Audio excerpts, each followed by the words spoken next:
Con el aliento helado de la muerte susurrándole promesas al oído, Carmela observó cómo el cazador solitario depositaba 800 pesos por su vientre hinchado de trillizos. Sus latidos irregulares ocultaban un secreto que podría convertir aquella subasta en una sentencia de muerte para 4 almas, no una. Antes de continuar, no olvides suscribirte al canal, darle like al video y comentar desde qué parte del mundo nos estás viendo. Vamos allá. Entre las escarpadas montañas de Sierra Madre Occidental, donde el viento murmuraba secretos antiguos y las águilas trazaban círculos majestuosos en un cielo infinito, vivía un hombre al que todos llamaban el Lobo Solitario. Su verdadero nombre era Mateo Velázquez, y llevaba 15 años apartado del mundo, refugiado en una cabaña de troncos y piedra que él mismo había construido con la terquedad de quien busca borrar recuerdos, enterrándose en trabajo incesante. El amanecer apenas dibujaba líneas doradas sobre las cumbres cuando Mateo ya estaba en pie, con la barba entrecana mal recortada y los ojos del color de la tierra mojada escrutando el horizonte. Su cuerpo, curtido por años de intemperie, se movía con la precisión de un depredador mientras preparaba sus trampas y revisaba su rifle. No era un hombre grande, pero algo en su postura, en la firmeza de su mandíbula y en esas manos encallecidas por 1000 cicatrices, hablaba de una fortaleza forjada en el dolor. Otro día, otra oportunidad para no hablar con nadie, murmuró mientras encendía el fuego para calentar un café amargo que bebía cada mañana con el mismo ritual silencioso. La rutina era su escudo, su única constancia en un mundo que, años atrás, le había arrebatado todo cuanto amaba. Mateo no siempre había sido el fantasma que ahora recorría las montañas. Hubo un tiempo en que fue esposo, padre y maestro respetado en el pequeño pueblo de San Juan de los Lagos. Su voz, entonces, resonaba en un aula llena de niños y su risa, ahora olvidada, iluminaba la pequeña casa que compartía con Isabela, su esposa y sus 2 hijos, Joaquín y Lucía. Pero el cólera no distingue entre justos y pecadores. La epidemia de 1857 arrasó el pueblo como un incendio invisible. Cuando el polvo se asentó, Mateo se encontró enterrando a su familia en una semana cruel que quebró algo fundamental dentro de él. No fue el dolor lo que lo alejó del mundo, fue la insoportable compasión en los ojos de quienes lo miraban. Vendió todo, compró provisiones, un rifle y se internó en las montañas jurando que nunca más dependería de nadie ni permitiría que nadie dependiera de él. Ahora, a sus 42 años, su existencia transcurría entre la caza, la preparación de pieles que vendía 2 veces al año en el pueblo de Santa Rosa y el silencio que había convertido en su único compañero fiel. Aquel día de octubre, sin embargo, algo alteraba su meticulosa rutina. Las trampas habían aparecido vacías por tercera vez en la semana, y la carne que guardaba para el inminente invierno se acababa con preocupante rapidez. El invierno en las montañas no perdonaba a los desprevenidos, y Mateo era cualquier cosa menos imprudente. «Tendré que bajar a Santa Rosa», masculló con disgusto mientras recogía las trampas. La perspectiva de interactuar con otros seres humanos le provocaba una tensión incómoda en el pecho. Detestaba las miradas curiosas, los intentos de conversación, la inevitable pregunta: «¿Sigue usted solo allá arriba, don Mateo?». Preparó su mula cargando las pocas pieles que había conseguido, llenó su cantimplora y empacó apenas lo necesario. El camino hasta Santa Rosa era un descenso traicionero de 6 horas y prefería recorrerlo con la primera luz para llegar antes del mediodía, cuando el pueblo bullía con menos actividad. El sendero serpenteaba entre pinos y robles, abriéndose ocasionalmente para revelar vistas que quitaban el aliento. Mateo, sin embargo, apenas las notaba ya. Su mente estaba ocupada calculando cuántos suministros podría conseguir con sus escasas pieles y cuán rápido podría volver a la seguridad de su aislamiento. A mitad de camino, un estruendo lejano lo detuvo. Aguzó el oído reconociendo de inmediato el inconfundible sonido de disparos. No eran cazadores, la cadencia era demasiado rápida, demasiado desesperada. Dudó un instante. Los problemas ajenos no eran sus problemas, se recordó. Pero algo, quizá un vestigio del hombre que había sido, lo impulsó a desviarse hacia el origen del sonido. Lo que encontró fue una escena que ni sus años de soledad habían logrado hacerle olvidar. Violencia humana en su estado más crudo. 3 hombres armados acorralaban a un viajero mayor junto a un arroyo. El anciano, herido ya en un costado, se aferraba desesperadamente a una pequeña bolsa mientras uno de los asaltantes le apuntaba a la cabeza. Mateo actuó sin pensar. El primer disparo derribó al bandido más cercano al anciano. El segundo creó el caos suficiente para que los otros huyeran, perdiéndose entre la maleza como coyotes asustados. Se acercó al viajero con cautela. El hombre, de unos 70 años y vestido con ropas que alguna vez fueron elegantes, lo miraba con una mezcla de gratitud y sorpresa. «Gracias, señor. Me llamo Gustavo Morales», dijo con voz entrecortada por el dolor. «Pensé que moriría aquí, lejos de mi Carmela». Mateo examinó la herida con la destreza de quien ha tratado las suyas propias durante años. «No es grave, pero necesita atención. Santa Rosa está a 3 horas de aquí». «¿Santa Rosa?» No puedo dejar que me lleve allí. Debo llegar a Puerto Esperanza antes del domingo». «Está herido. Puerto Esperanza está a 2 días de camino». El anciano apretó la bolsa contra su pecho. «Señor, se lo suplico. Mi hija, mi Carmela».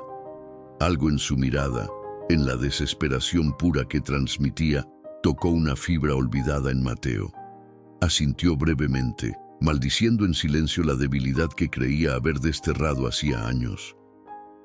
«Lo llevaré a Santa Rosa primero. Necesita que le cosan esa herida. Después veremos». Sin saber que este encuentro fortuito alteraría para siempre el curso de su existencia, Mateo ayudó al anciano a montar en su mula. El destino, esa fuerza en la que había dejado de creer, comenzaba a tejer silenciosamente los hilos que lo llevarían hacia una joven cuya vida y la suya propia quedarían entrelazadas de maneras que ninguno podría haber imaginado. Santa Rosa aparecía entre las montañas como una promesa de civilización, calles estrechas, casas de adobe con techos de teja roja y la inevitable iglesia presidiendo la pequeña plaza central. Mateo avanzaba con paso cauto mientras sostenía al anciano, cuyo rostro había palidecido alarmantemente durante el trayecto. Los pocos habitantes que se cruzaban los miraban con una mezcla de curiosidad y recelo, apartándose para dejarlos pasar como si la expresión adusta de Mateo fuera contagiosa. El doctor Hernández, un hombre corpulento de manos sorprendentemente delicadas, los recibió con un suspiro cansado. Su consulta olía a alcohol, hierbas secas y ese inconfundible aroma de la enfermedad que ningún remedio consigue enmascarar. «Bala limpia, entrada y salida», dictaminó tras examinar la herida. «Ha perdido sangre, pero vivirá. ¿Qué lo trae tan lejos de su montaña, don Mateo? Creía que solo lo veríamos con las primeras nevadas». Mateo se encogió de hombros, incómodo ante la familiaridad. El señor necesitaba ayuda. El doctor alzó las cejas con sorpresa. «Vaya, los milagros existen».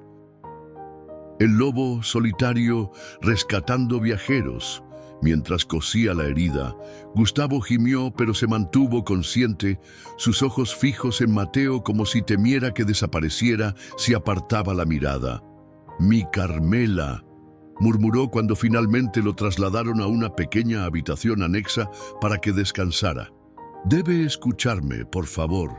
Mateo quería irse. Había cumplido su parte. Había entregado al anciano en manos capaces. Los problemas ajenos no eran su carga, pero aquellos ojos, llenos de una desesperación tan familiar, lo mantuvieron anclado a la silla junto a la cama. «Mi hija tiene 19 años», comenzó Gustavo con voz débil.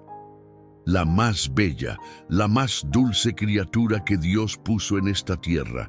Quedó huérfana de madre al nacer y yo la crié solo. La eduqué como una señorita, le enseñé a leer, a escribir, a tocar el piano». Sus ojos se llenaron de lágrimas que se derramaron sin pudor por sus mejillas arrugadas. «Pero los tiempos han sido duros. La sequía, las deudas.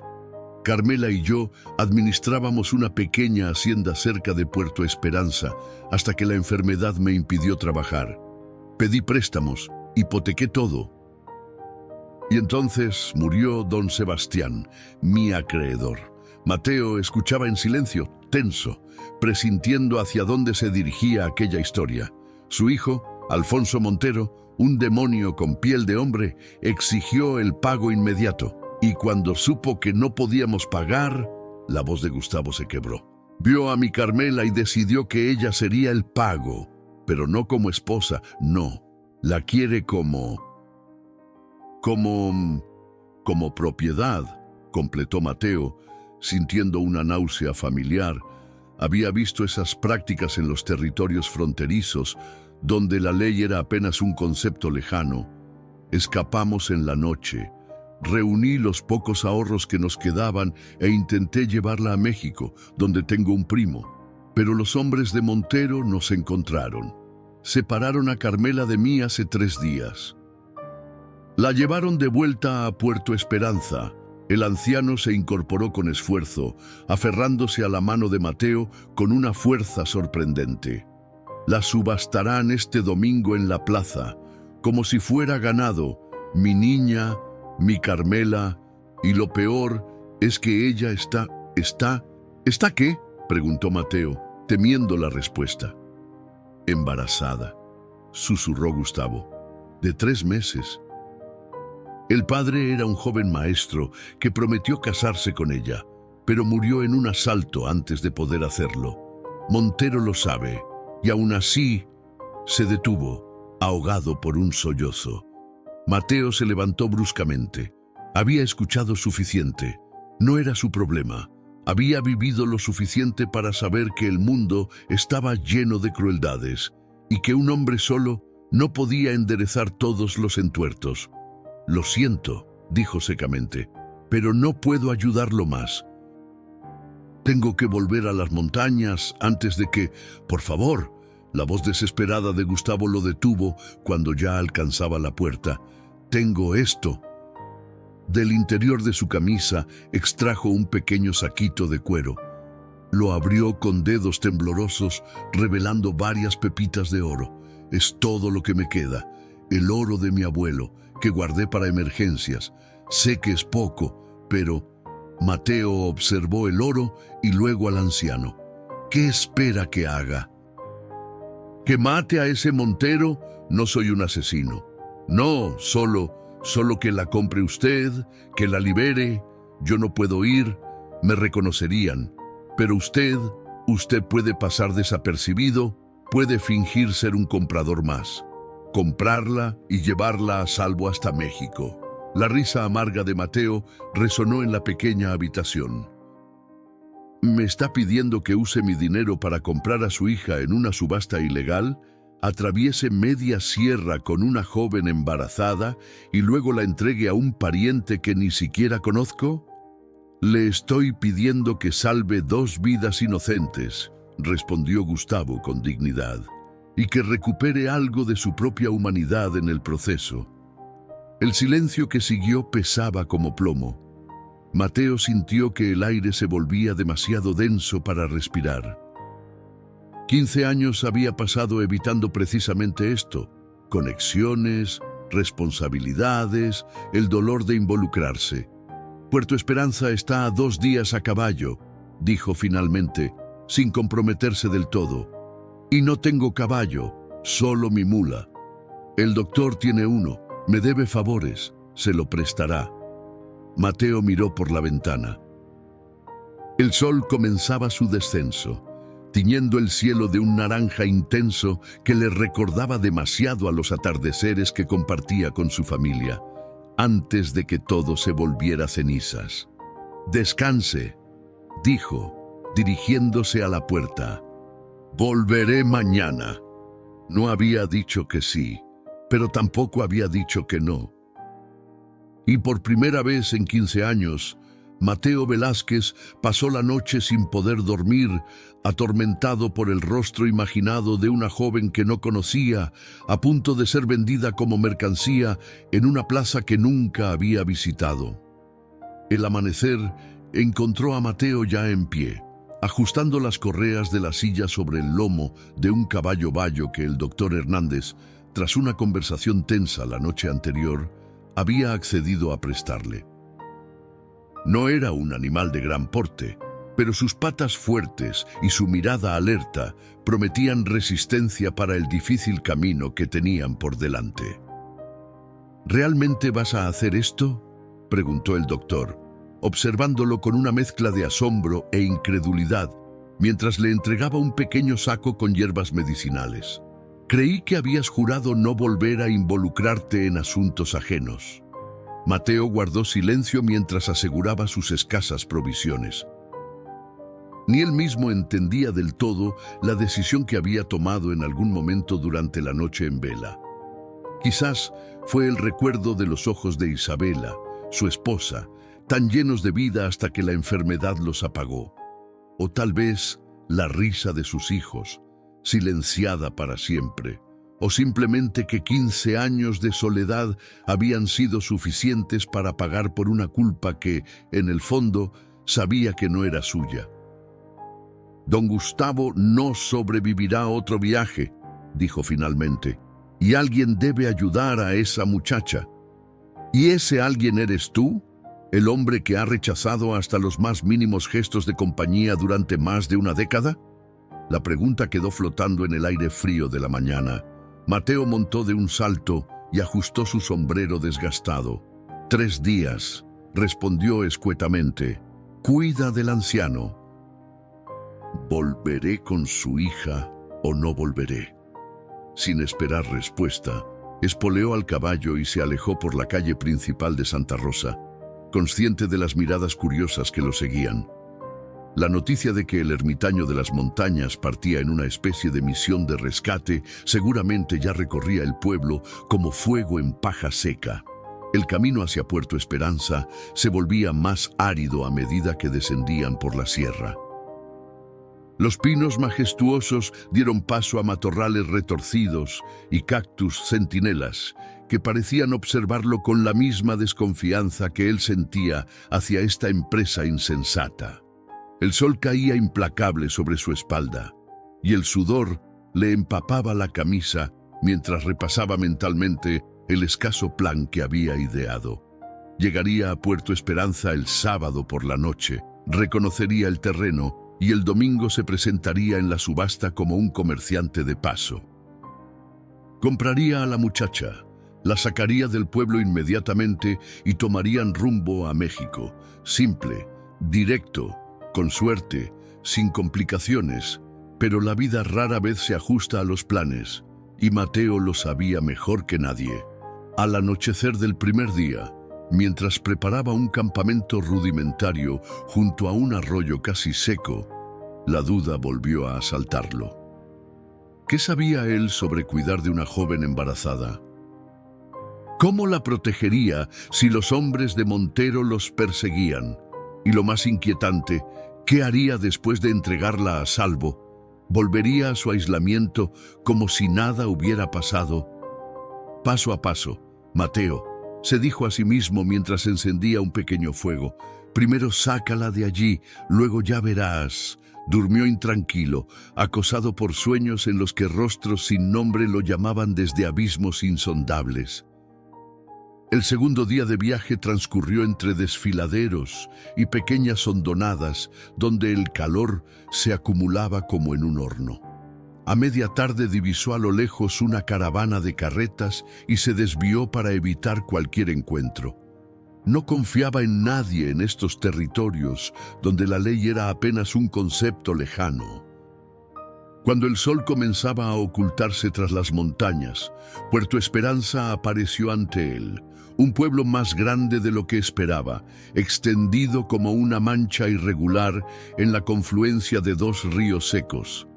La iglesia, de proporciones ambiciosas para el tamaño del lugar, dominaba una plaza rodeada de comercios y cantinas, de donde escapaban retazos de música y conversaciones. Mateo entró al pueblo con la cabeza gacha, evitando miradas directas. Se detuvo frente a una posada cuyo letrero desgastado anunciaba el descanso del viajero. El lugar olía a sudor rancio, tabaco y comida que llevaba demasiado tiempo en el fuego. Una habitación, pidió al posadero. Un hombre de rostro arrugado como una pasa y ojos pequeños que lo escrutaron con evidente desconfianza. ¿Cuántas noches? Una, quizás dos. El hombre escupió al suelo con estudiada precisión antes de entregarle una llave oxidada. Segunda puerta a la derecha, arriba. Son 3 pesos, y si quieres compañía, las muchachas llegan después de las 8. Mateo ignoró la oferta y subió a la habitación. Un cubículo estrecho con una cama cuya colcha había conocido tiempos mejores, una mesa coja y una ventana que daba a la calle principal. Perfecto para observar sin ser visto. Después de refrescarse con el agua de una jofaina, se asomó cautelosamente. La plaza, visible desde su posición, bullía de actividad inusual. Hombres que no parecían lugareños entraban y salían de la cantina principal, y frente al ayuntamiento, varios peones montaban lo que parecía un estrado de madera, la preparación para la subasta. Apretó los puños hasta que los nudillos se le pusieron blancos. ¿Dónde tendrían a la muchacha? Necesitaba verla, asegurarse de que aún estaba disponible. El mero pensamiento le revolvió el estómago. Bajó y se dirigió con paso aparentemente casual hacia la cantina. El gallo de oro rezaba un cartel sobre la puerta batiente. El interior estaba atestado de hombres que bebían, jugaban a las cartas y hablaban en voz alta. Mateo pidió un tequila y se sentó en un rincón, atento a las conversaciones circundantes. No tuvo que esperar mucho. «Dicen que la chica Morales es virgen», comentó un hombre de bigote espeso a 2 mesas de distancia, a pesar de estar preñada. Las risas groseras estallaron alrededor. ¿Y quién se va a creer eso? Si ya lleva la semilla de otro, ¿qué más da? Montero asegura que el padre era un maestrillo sin importancia que murió antes de desposarla. Dice que tiene papeles que prueban que fue un compromiso formal. ¿Y eso importa? Claro que importa, imbécil. Si la chica tuvo un prometido formal y el hombre murió, su virtud sigue intacta ante la ley. Aumenta el precio. Mateo apuró su bebida, sintiendo cómo la rabia crecía en su interior. Humanos vendiéndose entre sí, discutiendo el valor de una vida como si fuera ganado. 15 años en las montañas no habían sido suficientes para olvidar por qué había elegido alejarse de la civilización. ¿Sabes dónde la tienen?, preguntó al cantinero cuando se acercó a pedir otro trago. El hombre, un mestizo de brazos gruesos como troncos, lo miró con suspicacia. ¿Por qué lo preguntas, forastero?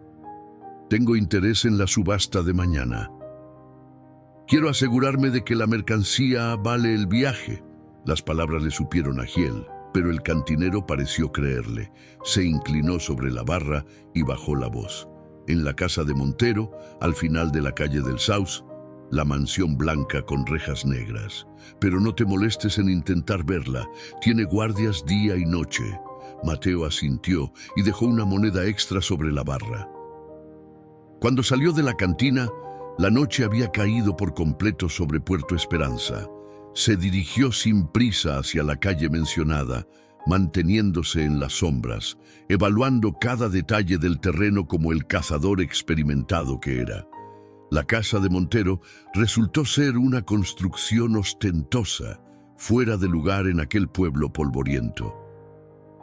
Dos guardias armados flanqueaban la entrada principal, y Mateo distinguió al menos a otro patrullando el perímetro de la propiedad.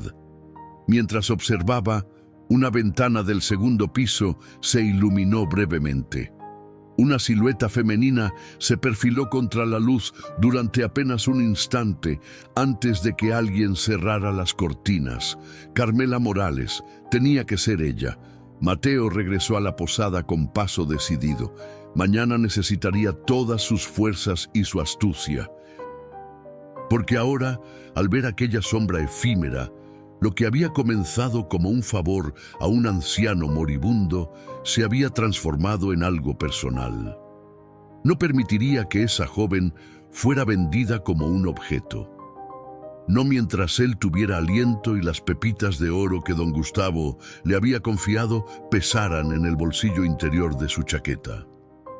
El domingo amaneció con un cielo plomizo que parecía presagiar tormenta.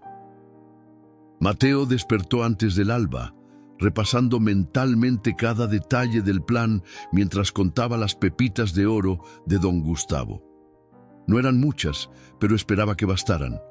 Si no, tenía sus propios ahorros, monedas guardadas durante años que representaban inviernos de caza paciente y veranos de comercio esporádico.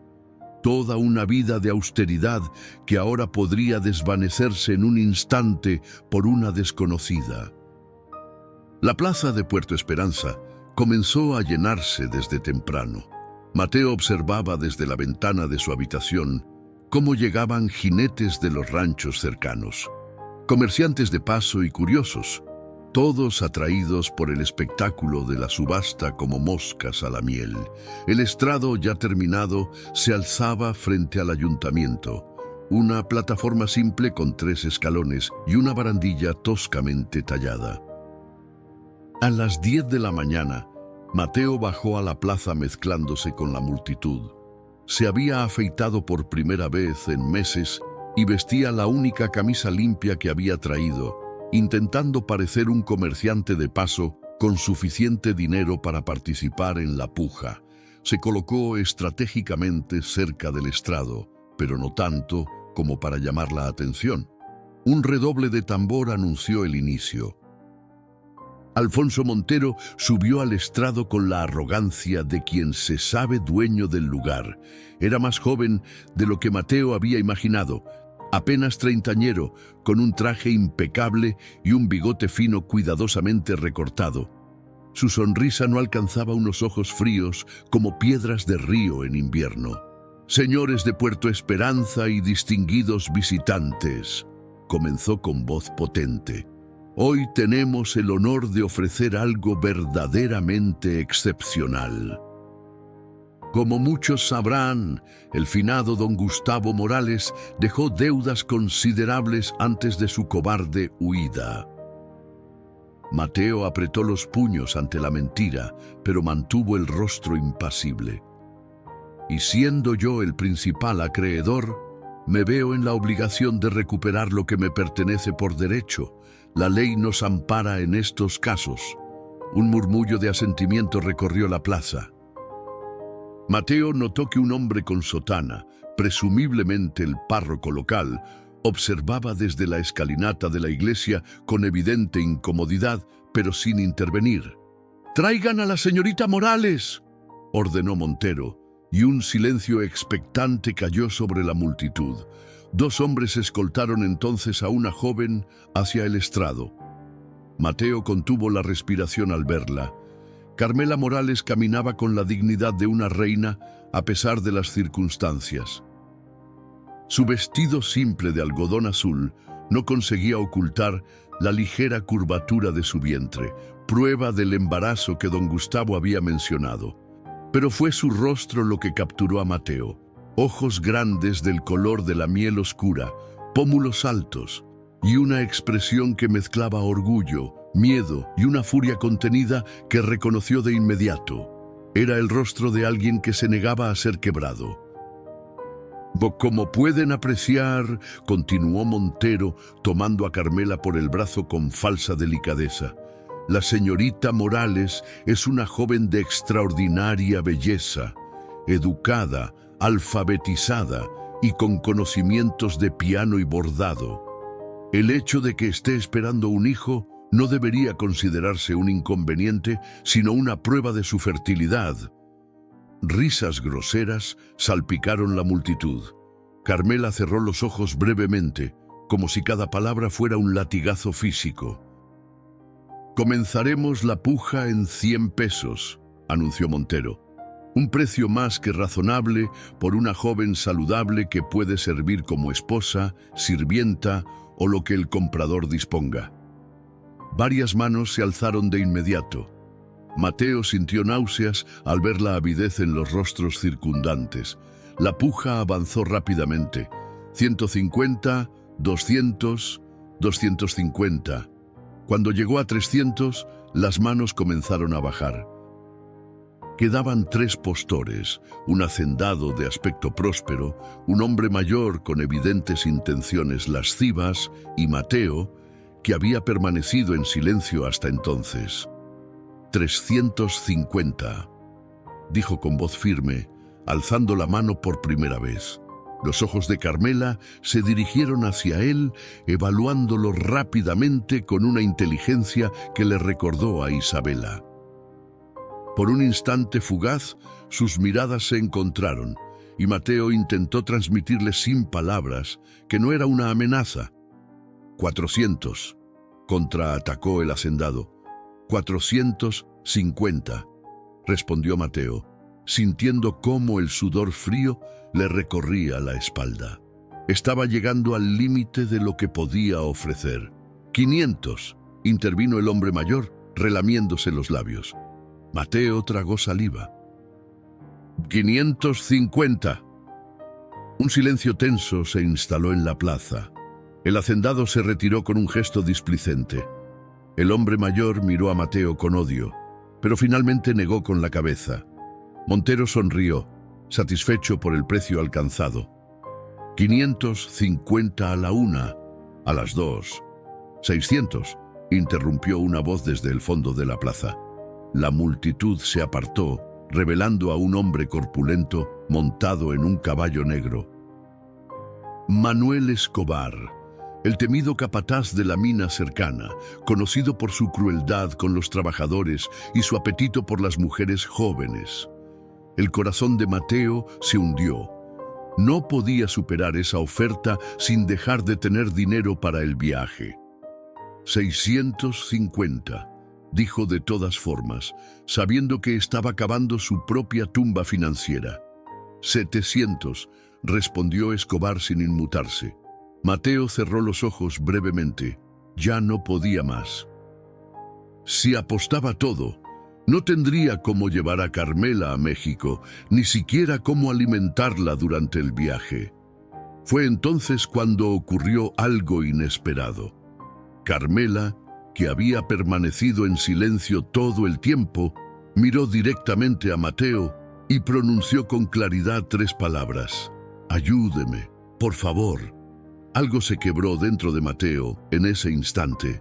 El pasado, el presente y un futuro incierto colisionaron en su mente. Los rostros de sus hijos muertos se superpusieron al de esta joven desconocida que le pedía ayuda como si hubiera reconocido en él a un salvador improbable. 800, dijo con voz ronca, apostándolo todo. Un silencio sepulcral cayó sobre la plaza. La oferta de Mateo había sido tan inesperada como definitiva. 800 pesos era una fortuna en aquellas tierras, un precio que convertía lo que había comenzado como una transacción humillante en un evento extraordinario que sería recordado por generaciones en Puerto Esperanza. Escobar, el capataz de la mina, entrecerró los ojos evaluando al desconocido que había osado desafiarlo. Su mano se deslizó instintivamente hacia el revólver que llevaba al cinto, pero la presencia de tantos testigos lo disuadió de cualquier acción precipitada. ¿800 pesos por una muchacha embarazada?, preguntó con una sonrisa torcida. Debe estar realmente desesperado, amigo. Mateo sostuvo su mirada sin parpadear, con esa inmovilidad depredadora que había perfeccionado durante años de caza en las montañas. «¿Y 800 pesos?» repitió Montero, sin ocultar su satisfacción. ¿Alguien ofrece más? Escobar escupió al suelo con desprecio y dio media vuelta con su caballo. Quédate con ella. Seguro que la semilla que lleva dentro ni siquiera es humana. La multitud estalló en murmullos mientras Montero golpeaba 3 veces la barandilla con un pequeño mazo. Vendida a nuestro misterioso visitante por 800 pesos. Mateo avanzó hacia el estrado, sintiendo todos los ojos clavados en su espalda. Su mente trabajaba frenéticamente, calculando los siguientes pasos. Necesitaban salir del pueblo inmediatamente, antes de que alguien cuestionara su identidad o, peor aún, conectara su presencia con la desaparición de don Gustavo. El pago se realiza en la oficina del ayuntamiento, indicó Montero, señalando el edificio a su derecha. Y espero que comprenda que toda venta es final. No hay devoluciones. Carmela permanecía inmóvil sobre el estrado, la mirada fija en algún punto lejano, como si se hubiera transportado mentalmente a otro lugar para soportar la humillación. Solo cuando Mateo subió los escalones y se situó a su lado, pareció regresar a la realidad. «¿Quién es usted?», susurró, apenas moviendo los labios. «Alguien que conoce a su padre», respondió él en el mismo tono bajo. «Don Gustavo está vivo». Los ojos de Carmela se agrandaron momentáneamente, un destello de esperanza iluminando su rostro antes de que la máscara de dignidad volviera a instalarse. Asintió imperceptiblemente. En la oficina del ayuntamiento, un escribano con aspecto de haber bebido demasiado la noche anterior extendió un documento de propiedad mientras Mateo contaba monedas y las pepitas de oro de don Gustavo. Montero observaba el proceso con la codicia mal disimulada de quien ha conseguido mucho más de lo que esperaba. Necesitará un papel que acredite su propiedad si viaja con ella, comentó con falsa amabilidad mientras firmaba el recibo. Hay patrullas en los caminos que podrían confundirla con una fugitiva. Mateo guardó el documento en su chaqueta sin responder. Cada minuto que pasaban allí aumentaba el riesgo. Salieron al mediodía, bajo un sol implacable que parecía burlarse de la oscuridad de la situación. Mateo condujo a Carmela directamente hacia la posada donde había dejado sus escasas pertenencias y el caballo prestado. La joven lo seguía en silencio, la cabeza gacha, consciente de las miradas curiosas que los acompañaban.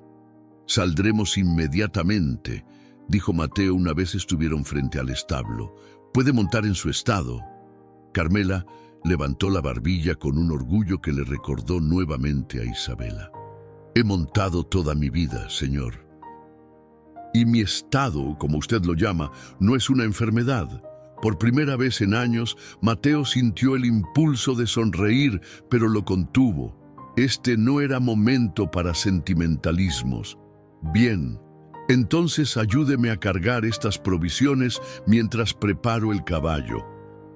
Trabajaron en silencio eficiente, como si llevaran años haciéndolo juntos.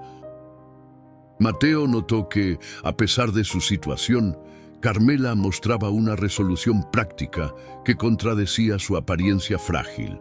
Sus manos, aunque delicadas, ataban nudos con la seguridad de quien ha crecido en el campo. Cuando todo estuvo listo, Mateo la ayudó a montar y luego subió tras ella. La cercanía forzosa creó una tensión incómoda que ambos pretendieron ignorar. ¿A dónde vamos?, preguntó ella mientras salían al trote por la calle principal, consciente de que cada mirada podía convertirse en un peligro. A México, con su pariente. Eso fue lo que su padre me pidió. ¿Mi padre está realmente vivo? Creí que lo encontré herido en el camino a Santa Rosa. Está recuperándose allí. Un sollozo ahogado escapó de los labios de Carmela, el primer signo de vulnerabilidad que mostraba. Se recompuso rápidamente. «Gracias», dijo con voz firme. «No sé quién es usted ni por qué nos ayuda, pero gracias». Mateo no respondió. No sabía cómo explicar que él mismo no entendía completamente sus motivos, que algo más profundo que la compasión lo había impulsado a este acto de aparente altruismo. Salieron de Puerto Esperanza por un camino secundario, evitando la ruta principal. Mateo conocía suficiente la zona como para saber que los primeros perseguidores no tardarían en aparecer. 800 pesos eran demasiada tentación, y un forastero que de repente adquiere una joven hermosa y desaparece con ella, despierta inevitablemente sospechas y envidias. El cielo plomizo finalmente cumplió su amenaza cuando llevaban 1 hora cabalgando. Las primeras gotas de lluvia golpearon sus rostros como pequeñas agujas frías. «Viene tormenta», dijo Mateo azuzando al caballo. «Necesitamos encontrar refugio». «Conozco un lugar», respondió Carmela, señalando hacia una formación rocosa en la distancia. «Una cueva donde mi padre y yo nos ocultamos durante nuestra primera huida. No está lejos». Mateo asintió, impresionado a su pesar. Esta joven, que había soportado más en sus 19 años que muchos hombres en toda una vida, seguía luchando, seguía pensando. La lluvia arreció, convirtiéndose en una cortina casi impenetrable. Mateo se quitó su chaqueta y cubrió con ella los hombros de Carmela, un gesto instintivo de protección que lo sorprendió tanto como a ella. Por primera vez desde que había enterrado a su familia, Mateo Velázquez sintió que tal vez, solo tal vez, su vida no había terminado aquel día fatídico 15 años atrás. La cueva resultó ser más profunda y acogedora de lo que Mateo había imaginado. Una hendidura natural en la roca se adentraba varios metros en la montaña, ofreciendo protección contra el vendaval que ahora azotaba la sierra con furia desatada. Los relámpagos iluminaban esporádicamente la entrada, proyectando sombras danzantes sobre las paredes de piedra. «Mi padre y yo pasamos 3 días aquí», explicó Carmela, mientras Mateo encendía un pequeño fuego con la leña relativamente seca que habían conseguido recoger antes de que la tormenta arreciara. Él la llamaba el vientre de la montaña.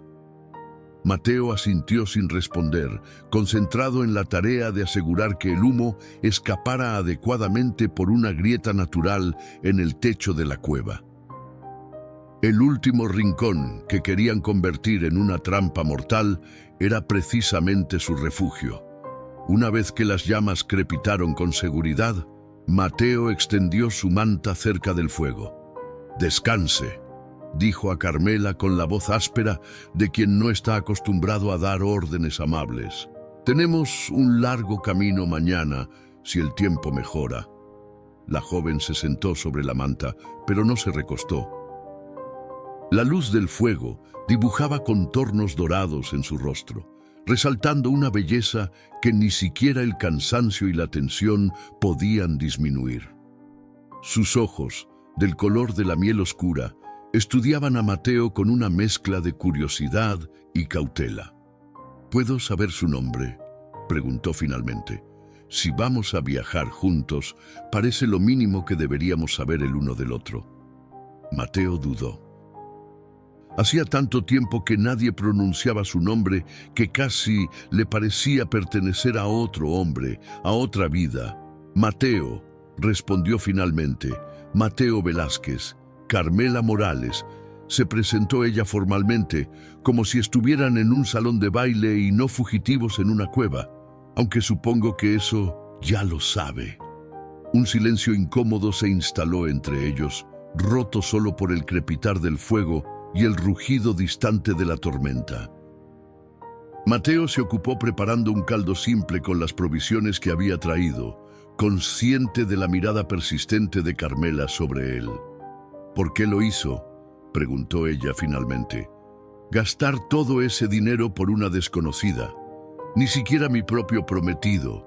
Se interrumpió, y Mateo vio cómo su mano se desplazaba instintivamente hacia su vientre en un gesto protector.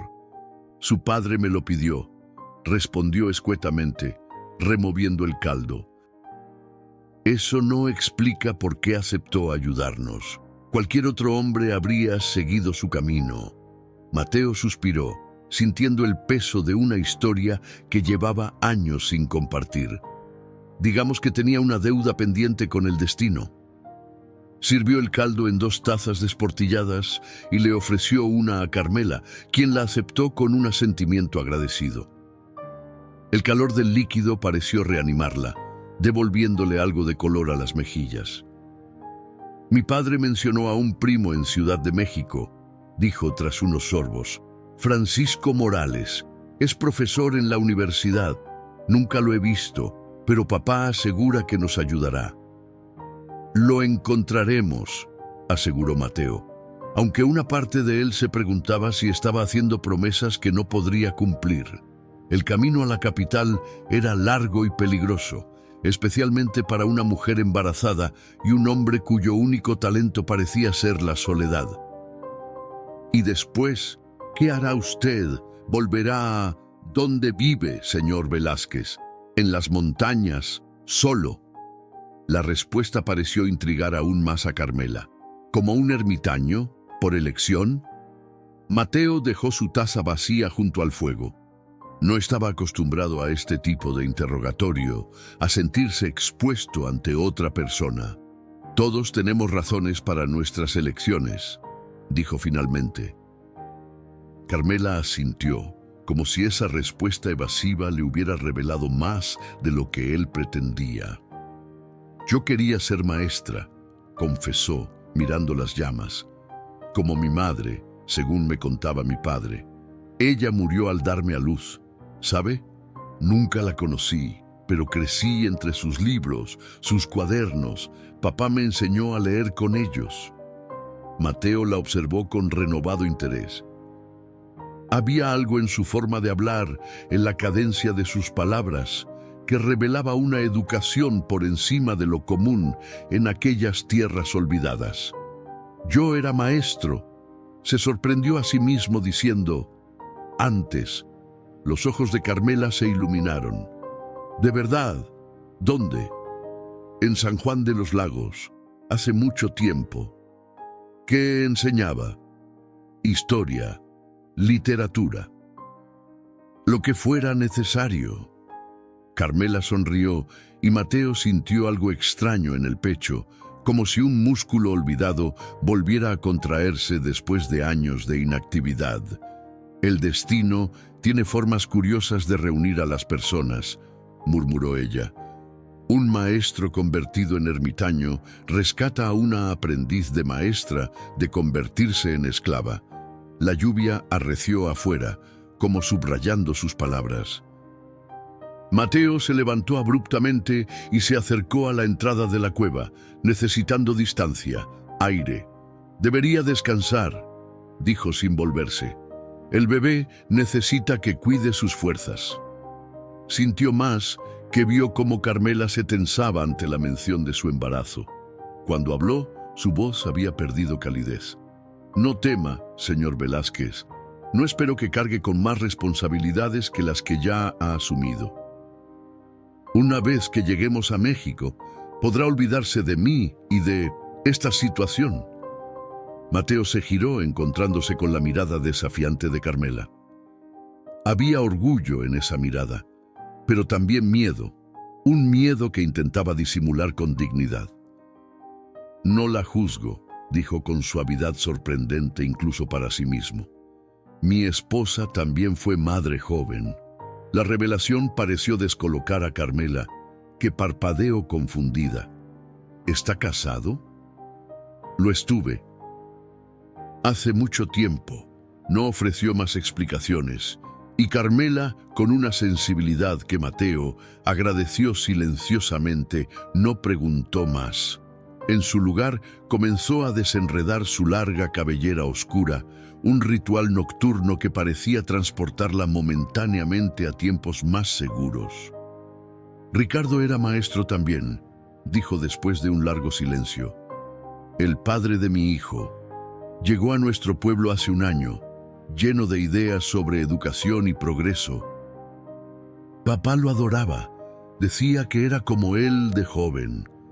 Su voz se quebró ligeramente, pero continuó.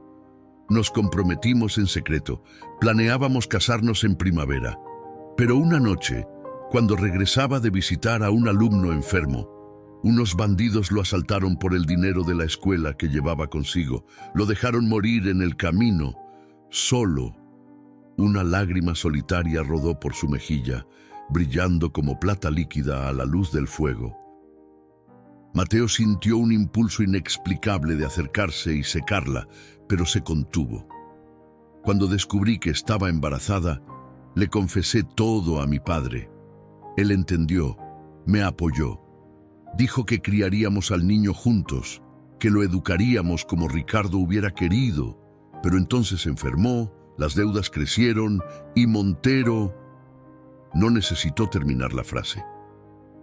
Mateo conocía demasiado bien cómo la desgracia podía desencadenar una avalancha de calamidades, arrastrando todo a su paso. «Su hijo tendrá un futuro», dijo con convicción sorprendente. «No permitiré que toda esta lucha haya sido en vano». Carmela lo miró con una gratitud tan intensa que Mateo tuvo que apartar la vista, incómodo ante la vulnerabilidad del momento. «Gracias», susurró ella, «por verme como una persona y no como una carga». El silencio que siguió estaba cargado de algo nuevo, una comprensión mutua que trascendía las palabras. Afuera, la tormenta comenzaba a amainar, pero ambos sabían que los verdaderos peligros apenas comenzaban. Esa noche, mientras Carmela dormía finalmente, vencida por el agotamiento, Mateo permaneció despierto, montando guardia. Su mente, antes ocupada únicamente con la supervivencia inmediata, ahora se poblaba de preguntas inquietantes sobre el futuro. ¿Qué pasaría cuando llegaran a México?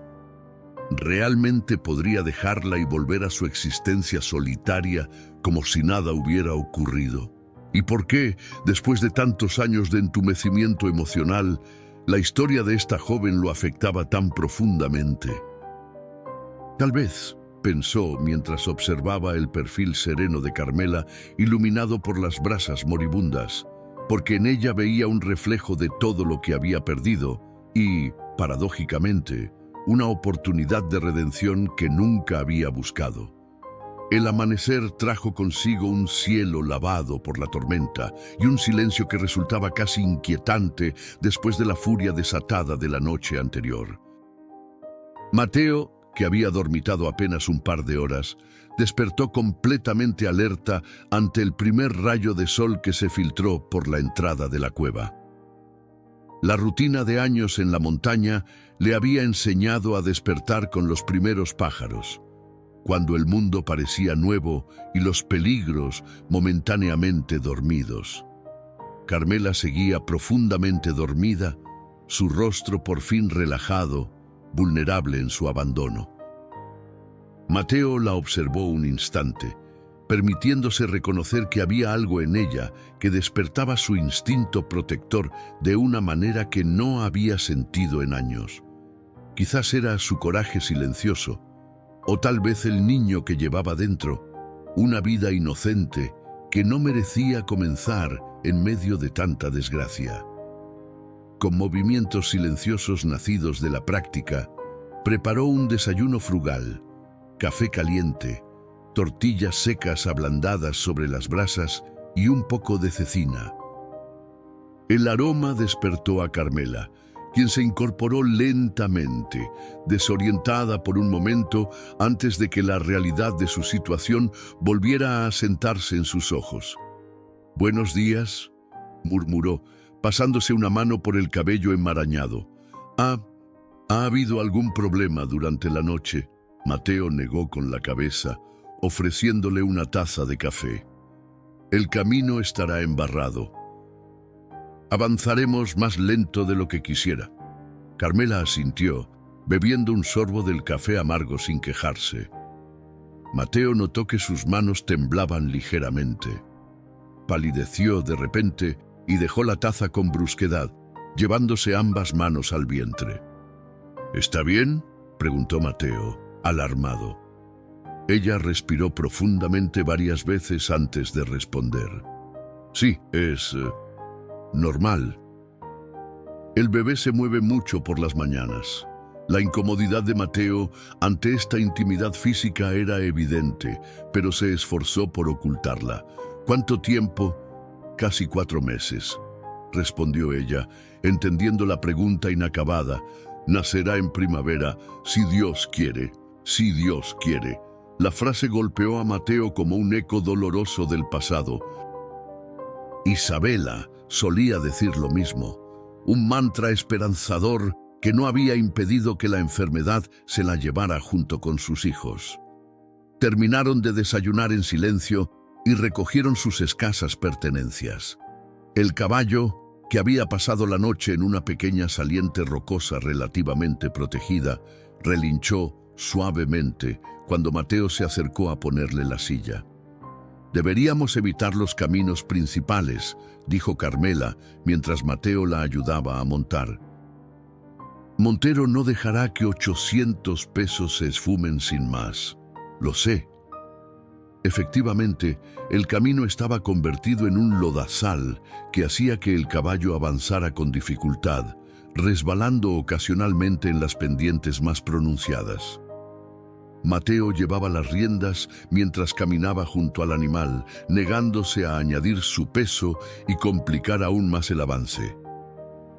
Carmela se aferraba a la silla, su rostro una máscara de determinación a pesar del evidente malestar del viaje. Para mediodía, el sol había secado parcialmente el terreno, permitiéndoles avanzar con mayor rapidez. Mateo calculaba que habían recorrido apenas la mitad de lo que había planeado para la jornada, pero se consolaba pensando que al menos iban en la dirección correcta. Fue durante una breve parada para descansar y dar de beber al caballo cuando Mateo lo sintió. Ese cosquilleo en la nuca, la inquietud instintiva del cazador que de pronto se sabe observado. Escrutó el horizonte con ojos entrecerrados, buscando cualquier señal de movimiento. «¿Qué sucede?», preguntó Carmela, percibiendo su tensión. «No estoy seguro, pero creo que no estamos solos». Como confirmando sus sospechas, el caballo resopló nerviosamente, las orejas erguidas en señal de alerta.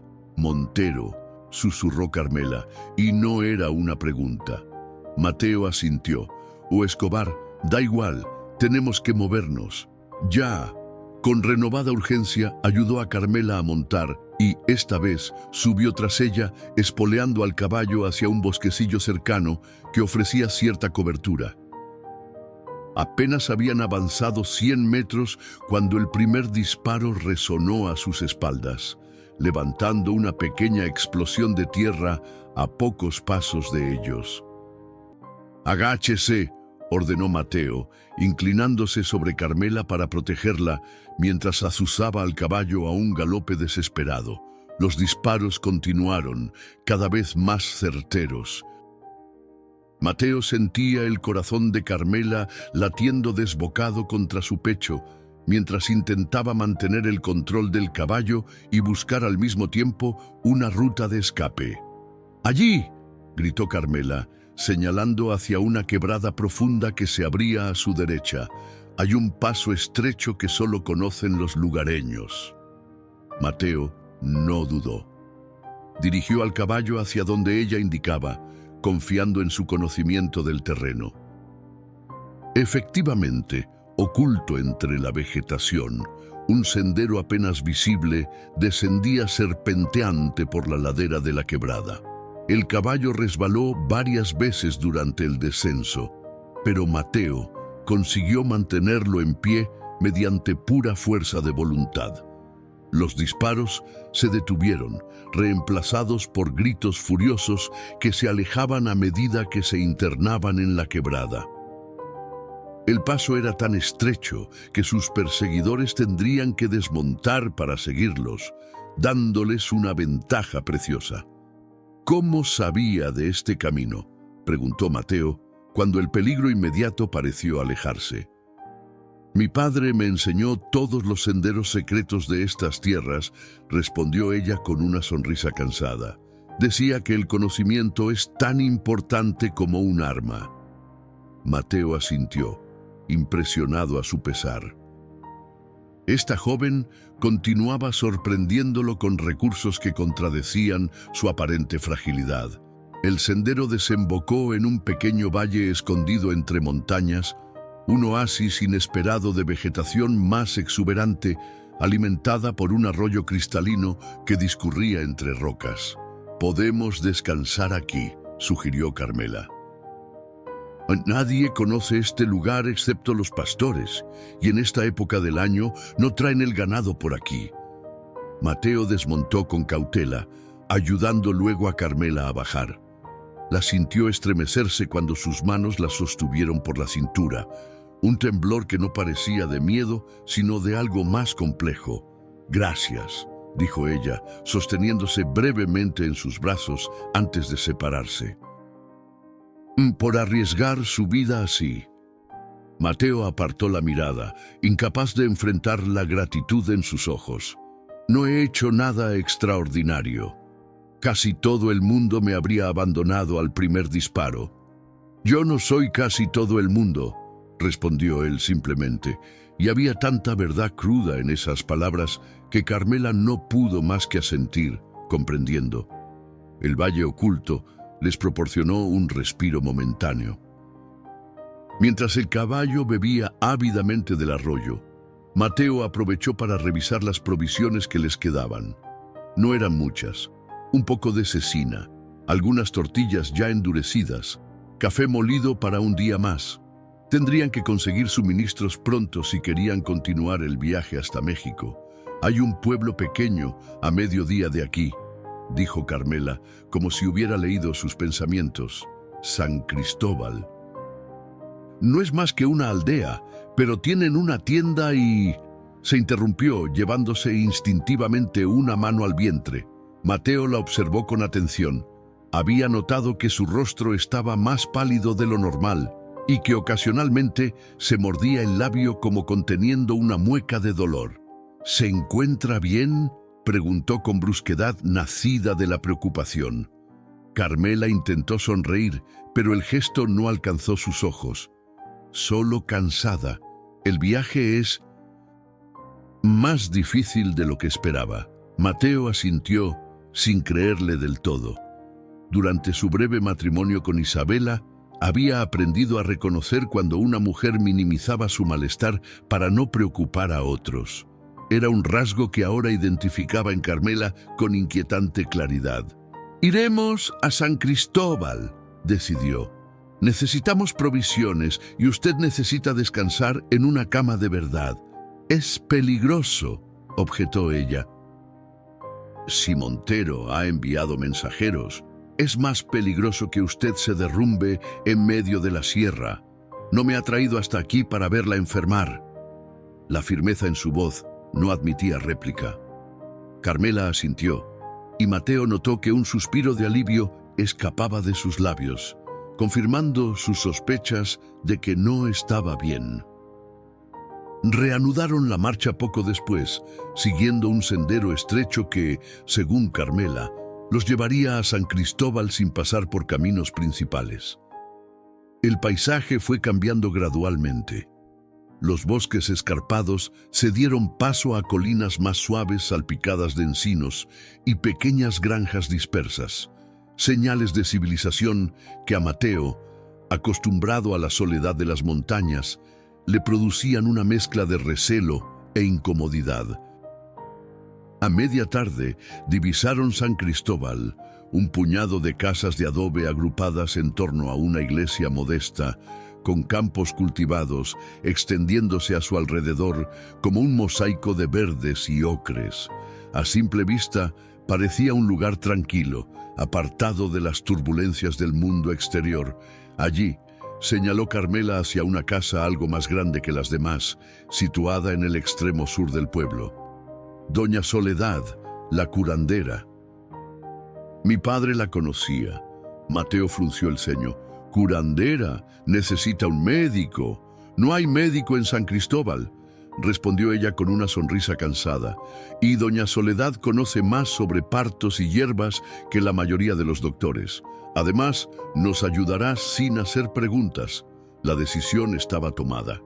Mateo condujo el caballo hacia la casa indicada, manteniéndose alerta ante cualquier señal de peligro. El pueblo parecía sumido en esa quietud adormecida de la siesta, con apenas algunos niños jugando en la calle principal y un perro flaco que los siguió brevemente antes de perder interés. La casa de doña Soledad estaba rodeada por un jardín donde crecían ordenadamente decenas de plantas diferentes. Un aroma complejo a hierbas secas y flores flotaba en el aire caliente de la tarde. Mateo ayudó a Carmela a desmontar, alarmándose al sentir cómo se tambaleaba al tocar el suelo. «Estoy bien», aseguró ella, aunque su rostro traicionaba sus palabras. «Solo necesito sentarme un momento». Antes de que Mateo pudiera responder, la puerta de la casa se abrió, revelando a una mujer mayor de complexión robusta y cabello blanco recogido en un moño severo. Sus ojos, sorprendentemente claros en un rostro curtido por el sol, los examinaron con perspicacia. «Vaya, vaya», dijo con voz ronca, «la pequeña Carmela Morales. Tu padre debe estar muy preocupado». «Doña Soledad», Carmela inclinó la cabeza con respeto. «Mi padre no está con nosotros ahora. Necesito su ayuda». La anciana asintió, como si ya supiera todo lo que nos estaba diciendo. Su mirada se posó brevemente en el vientre de Carmela y luego en Mateo, evaluándolo con la intensidad de quien ha vivido lo suficiente para juzgar a un hombre con una sola mirada. «Pasen», dijo finalmente, haciéndose a un lado. «Tu caballo puede quedarse en el cobertizo de atrás», añadió dirigiéndose a Mateo. «Hay agua y heno fresco». El interior de la casa era sorprendentemente ordenado y limpio. Manojos de hierbas secas colgaban del techo, botellas de vidrio con contenidos de colores diversos se alineaban en estantes de madera, y en el centro de la habitación principal, una mesa larga evidenciaba que allí se preparaban los remedios. «Siéntate, niña», ordenó doña Soledad, señalando una silla mullida. «Y usted, señor». «Mateo», se presentó él escuetamente. «Señor Mateo, vaya a buscar agua fresca del pozo. Está en la parte trasera. La necesitaré para examinar a esta criatura terca que parece haber olvidado que las embarazadas no deben cabalgar como bandoleras por la sierra». El tono no admitía discusión. Mateo salió, secretamente aliviado de escapar por un momento de la intimidad de la situación. Mientras sacaba agua del pozo, observó los alrededores con ojo crítico. El pueblo seguía tranquilo, pero la tranquilidad en su experiencia podía ser engañosa. Montero y sus hombres podían llegar en cualquier momento. Cuando regresó con el agua, encontró a Carmela recostada en un catre estrecho, con doña Soledad inclinada sobre ella, palpando su vientre con manos expertas. El rostro de la anciana mostraba una concentración absoluta, sus labios moviéndose silenciosamente como si contara o rezara. «Deje el agua allí», indicó sin levantar la vista. «Y espere afuera, por favor». Mateo dudó, extrañamente reacio a dejar a Carmela sola, incluso con esta mujer que parecía saber lo que hacía. «Está bien», dijo Carmela, mirándolo con una mezcla de agradecimiento y súplica. «Solo será un momento». A regañadientes, Mateo salió al porche, donde se sentó en un banco de madera, la mirada fija en el camino por donde habían llegado. El sol comenzaba su descenso hacia el horizonte, tiñendo el cielo de tonos anaranjados. En otra vida, habría apreciado la belleza de aquel atardecer. Ahora solo podía pensar en los peligros que acechaban en la creciente oscuridad. Los minutos se estiraron como horas. Finalmente, la puerta se abrió y doña Soledad salió, secándose las manos en un paño de lino. Su expresión era inescrutable. «¿Cómo está?», preguntó Mateo, poniéndose de pie. «Agotada, deshidratada y preocupada por usted, aunque Dios sabe por qué». Mateo ignoró la pulla. «¿Y el bebé?». La anciana lo miró con renovado interés, como si su pregunta le hubiera revelado algo importante. «Los bebés están bien por ahora». Mateo sintió que le fallaban las rodillas. «¿Más de uno?». «3, para ser exactos», respondió doña Soledad con una sonrisa irónica. «Trillizos. No es común, pero en su familia hay antecedentes.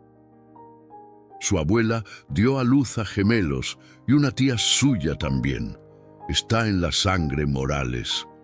Mateo se pasó una mano por la barba con incredulidad. Un bebé ya le parecía una responsabilidad abrumadora. Tres vidas diminutas, completamente dependientes, completamente vulnerables. «Pero hay algo más», continuó la anciana, su voz volviéndose grave. «Carmela no está bien. Su corazón trabaja demasiado para sostener 3 vidas, además de la suya. Necesita reposo absoluto. No podemos quedarnos», respondió Mateo automáticamente. «Nos buscan. Si continúan el viaje tal como está, morirá antes de llegar a México. Ella y los niños». Las palabras cayeron como piedras en un estanque, creando ondas de pánico que Mateo no había sentido en años. La idea de perder a Carmela, a quien apenas conocía pero que de alguna manera se había convertido en algo importante, le resultaba inexplicablemente insoportable. «¿Cuánto tiempo?», preguntó con voz ronca. «¿Cuánto necesita descansar?». «1 semana mínimo, y después un viaje lento con paradas frecuentes». Mateo miró hacia el horizonte, calculando posibilidades, riesgos, alternativas. 3 días, negoció.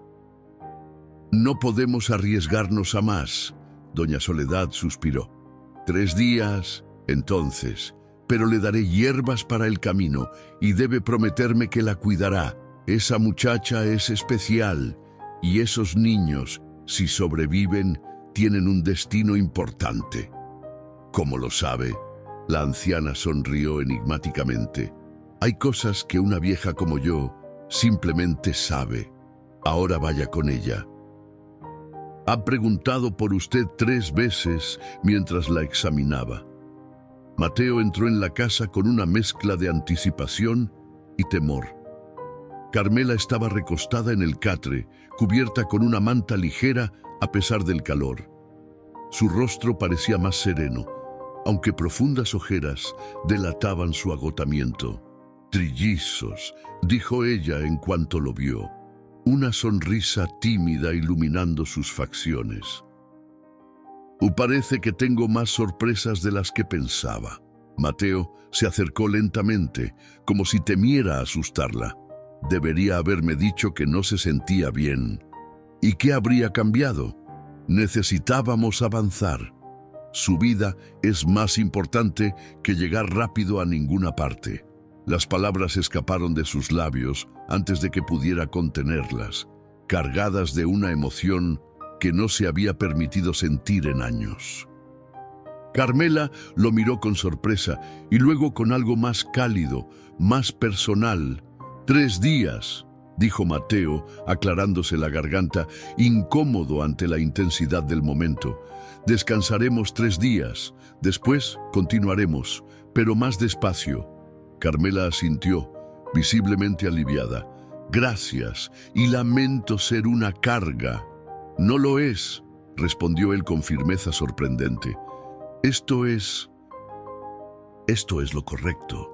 Se miraron en silencio y algo indefinible pasó entre ellos, una comprensión mutua que trascendía las palabras. Fuera, el sol finalmente se ocultó tras las montañas, sumiendo San Cristóbal en las primeras sombras del anochecer. Pero dentro de aquella pequeña habitación, Mateo Velázquez sintió que algo en su interior, algo que había permanecido en la oscuridad durante 15 largos años, comenzaba lentamente a iluminarse de nuevo. La casa de Doña Soledad se convirtió en un refugio durante esos 3 días que parecían suspendidos en el tiempo, como si el mundo exterior hubiera acordado concederles una tregua. Mateo estableció una rutina silenciosa.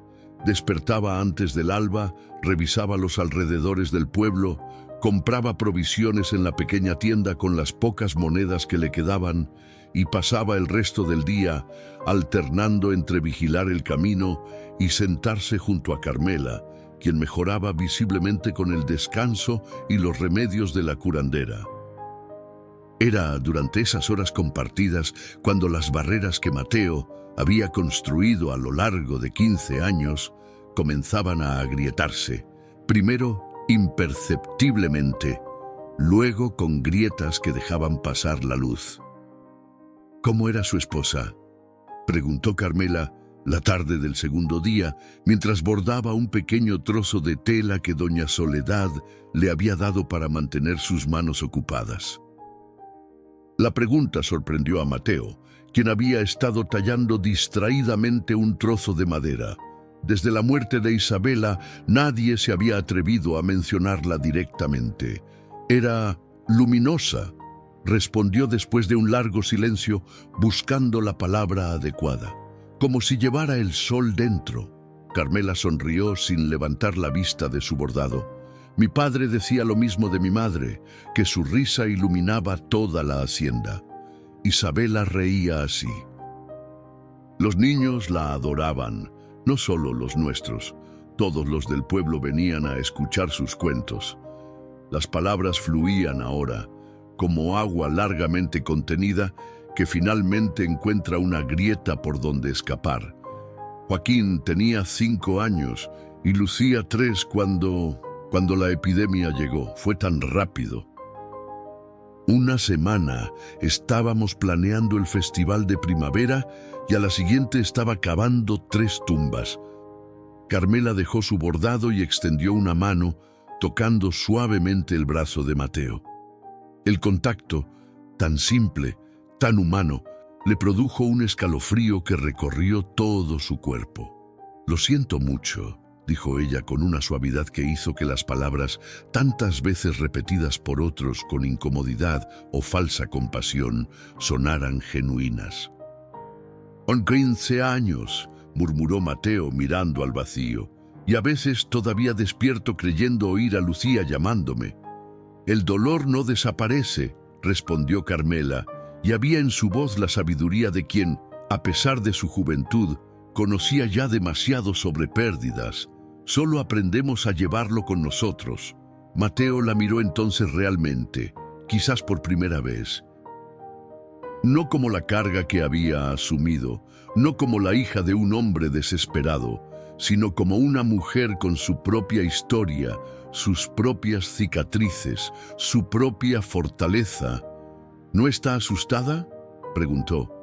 3 bebés, sin padre, En un mundo como este, Carmela acarició suavemente su vientre, un gesto que Mateo había observado repetirse con frecuencia creciente estos días. Estoy aterrada, confesó con una honestidad que le cortó la respiración. Cada mañana me despierto pensando que no podré hacerlo, y cada noche me duermo prometiéndoles que encontraremos una manera.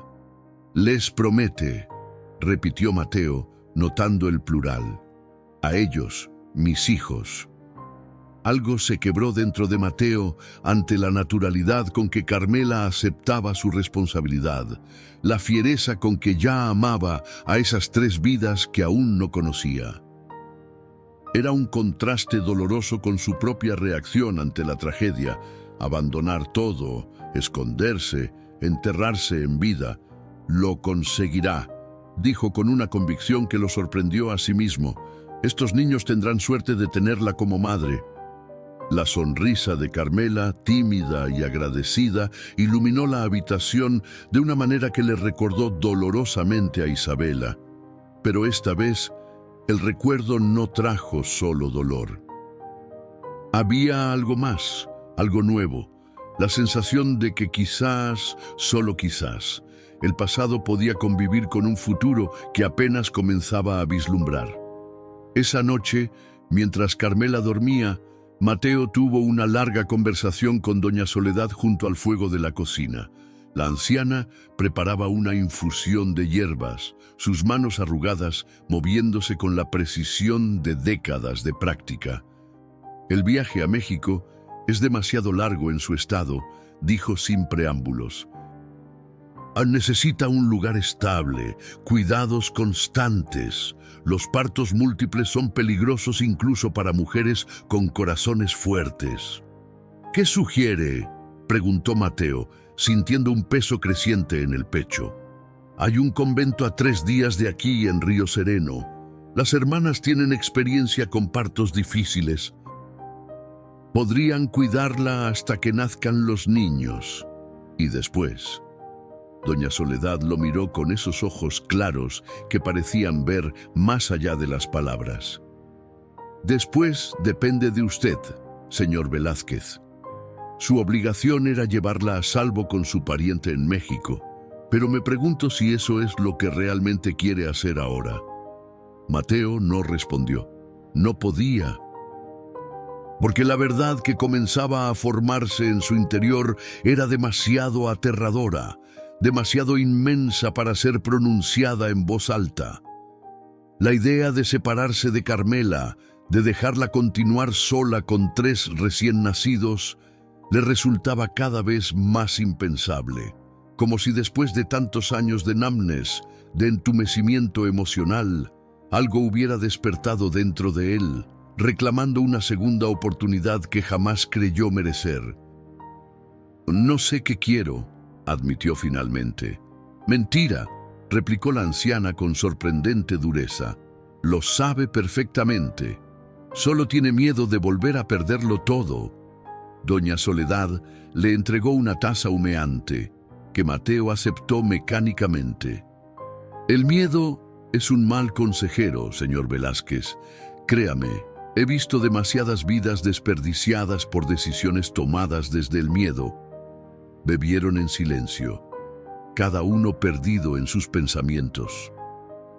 Afuera, el pueblo dormía bajo un manto de estrellas brillantes, ajeno al drama que se desenvolvía en aquella pequeña cocina. La mañana del tercer día trajo consigo una quietud extraña, como la calma que precede a la tormenta. Mateo, que había dormido poco rumiando las palabras de doña Soledad, salió antes del amanecer a comprobar los alrededores como cada mañana. El pueblo seguía tranquilo, pero algo en el aire, una tensión indefinible, lo mantuvo alerta. Regresó con cautela a la casa de la curandera, donde encontró a Carmela ya despierta, preparando un desayuno simple con la ayuda de doña Soledad.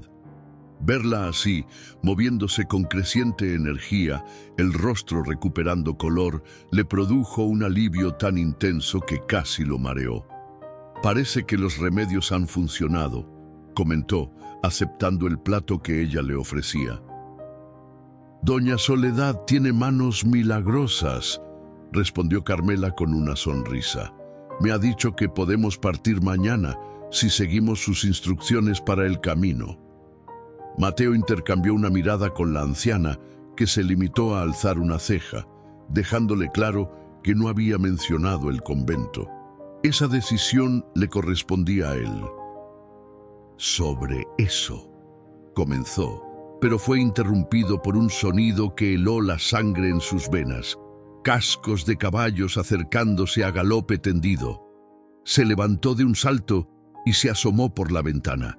3 jinetes entraban en el pueblo, levantando una nube de polvo. Incluso a distancia reconoció la silueta distintiva de Escobar, el capataz de la mina. Con él venían 2 hombres armados que no había visto antes. «Montero», susurró Carmela, que se había acercado silenciosamente a su lado. Su rostro había perdido todo el color recuperado durante estos días. «Nos han encontrado. Tenemos que irnos. Ahora», dijo Mateo, aunque sabía que era imposible. Estaban atrapados. La casa de Doña Soledad tenía una sola salida y los jinetes venían precisamente por ese camino. «No», intervino la anciana con sorprendente calma. «Si huyen ahora, los atraparán antes de llegar a las afueras, y la señorita Morales no sobrevivirá a otra persecución a caballo. ¿Qué sugiere? ¿Que nos quedemos aquí a esperar que nos encuentren?» Doña Soledad sonrió con astucia. «Nadie busca lo que cree imposible, señor Velázquez». Con movimientos decididos, la anciana comenzó a transformar la habitación.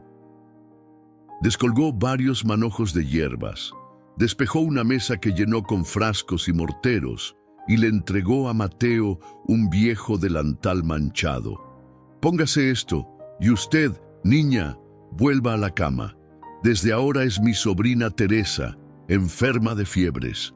Y usted, señor, es mi ayudante, el herbolario mudo que me asiste». «¿Mudo?», preguntó Mateo, perplejo. «Es mejor que no hable. Su acento norteño lo delataría». «Además», añadió con una sonrisa maliciosa, «habla tan poco que el papel le quedará natural». No tuvieron tiempo para discutir el plan. Apenas Carmela se había recostado, cubierta hasta el cuello con mantas a pesar del calor, y Mateo había tomado posición tras la mesa con el mortero en la mano. Unos golpes fuertes sacudieron la puerta. Doña Soledad se alisó el delantal con calma infinita y abrió, enfrentándose a Escobar con la serenidad de quien no tiene nada que temer. «Buenos días, caballero. ¿En qué puedo ayudarle?» Escobar intentó mirar por encima del hombro de la anciana hacia el interior de la casa. «Buscamos a un hombre y una mujer, fugitivos. Nos dijeron que podrían haber pasado por San Cristóbal». «Muchos pasan por San Cristóbal», respondió ella con indiferencia. «Pero ahora mismo solo estamos mi sobrina enferma, mi ayudante y yo. ¿Le importa si echamos un vistazo?» Sin esperar respuesta, Escobar empujó la puerta y entró, seguido por uno de sus hombres. El otro quedó fuera, vigilando presumiblemente las ventanas y la parte trasera. Mateo mantuvo la cabeza gacha, triturando hierbas con deliberada concentración. Sentía la mirada de Escobar quemándole la nuca, pero no se movió. «¿Quién es este?», preguntó el capataz, señalando a Mateo. «Pedro, mi ayudante, no habla. Un accidente de niño le quitó el habla, pero tiene buenas manos para las mezclas». Escobar gruñó, evidentemente poco interesado en las desgracias de un sirviente insignificante. Su atención se dirigió hacia la cama donde Carmela yacía, apenas visible bajo las mantas. «¿Y ella?». «Mi sobrina Teresa. Lleva 3 días con fiebres. Muy contagiosas, por cierto», añadió doña Soledad con una sonrisa malévola. La última persona que se le acercó sin protección acabó con pústulas por todo el cuerpo. algunas en lugares que un hombre preferiría mantener sanos, si entiende lo que digo. El efecto fue inmediato. Escobar dio un paso atrás, su expresión de disgusto revelando su aprensión. Estamos buscando a una mujer joven, embarazada, y a un hombre de las montañas, con barba. Robaron propiedad valiosa de don Alfonso Montero. No he visto a nadie así, respondió la anciana, pero si quiere, puede preguntar en la cantina. El viejo Tomás ve todo lo que pasa en el pueblo. Durante todo el intercambio, Mateo no levantó la vista. Su corazón latía tan fuerte que temía que Escobar pudiera oírlo. Carmela, por su parte, permanecía absolutamente inmóvil bajo las mantas, su respiración tan controlada que parecía apenas viva. Finalmente, tras una última mirada suspicaz, Escobar se dirigió a la puerta. Si los ve, hay una recompensa, 100 pesos por información que lleve a su captura. Lo tendré en cuenta, respondió doña Soledad, acompañándolo hasta la salida con exagerada cortesía, y que Dios lo acompañe en su búsqueda. Cuando la puerta se cerró tras ellos, nadie se movió durante lo que pareció una eternidad. Solo cuando el sonido de los cascos se alejó, Mateo se permitió respirar profundamente. «Se han ido», dijo doña Soledad, asomándose por la ventana. «Pero volverán. No son hombres que se rindan fácilmente». Carmela se incorporó, el rostro pálido, pero la mirada decidida. «Tenemos que irnos antes de que regresen». «No esta noche», sentenció la anciana. «Acamparán en las afueras, vigilando los caminos». «Pero conozco una ruta que solo usan los contrabandistas. Los sacaré al amanecer, cuando estén cansados y con la guardia baja». Mateo asintió, reconociendo la sabiduría del plan. Se acercó a Carmela y, en un gesto que lo sorprendió a sí mismo, tomó su mano entre las suyas. «Llegaremos a Río Sereno», dijo con firmeza, «al convento». Los ojos de Carmela se agrandaron con sorpresa. «¿No a México? ¿No en su estado?» «Las monjas podrán cuidarla mejor que yo hasta que nazcan los niños». «¿Y después?», preguntó ella, con una vulnerabilidad que Mateo no le había visto antes.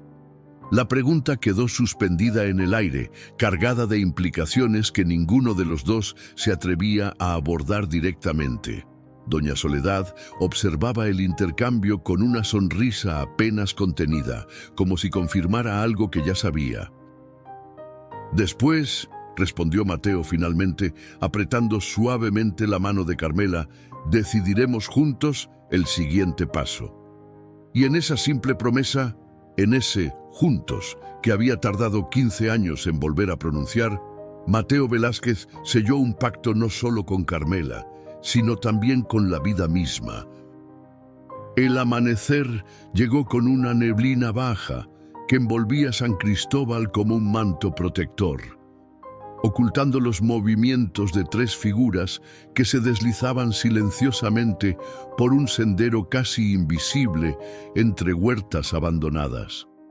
Doña Soledad guiaba el camino con la seguridad de quien conoce cada piedra, cada recoveco de la tierra que ha pisado durante décadas. Detrás, Mateo conducía al caballo con Carmela montada, ambos en silencio, conscientes de que el menor ruido podría alertar a Escobar y sus hombres. «Aquí comienza el camino de los contrabandistas», susurró la anciana cuando llegaron a un arroyo estrecho que serpenteaba hacia el este. «Síganlo hasta que se bifurca en 3. Tomen siempre el sendero de la derecha. En 2 días verán las torres del convento de Santa Clara en Río Sereno». Mateo asintió, sintiendo un nudo en la garganta. Esta mujer, a quien apenas conocía, les había salvado la vida, arriesgando la suya propia. «¿Cómo podemos agradecerle?», preguntó Carmela, inclinándose desde el caballo para tomar las manos arrugadas de doña Soledad. La anciana sonrió, revelando la ausencia de varios dientes. Nombrando a una de esas niñas, Soledad. Si son varones, confío en su buen juicio para encontrar un nombre digno. Carmela rió suavemente, una risa que sonaba a promesa. Lo haremos, cuídenla bien, dijo la curandera dirigiéndose a Mateo. Su corazón es fuerte en espíritu, pero frágil en carne.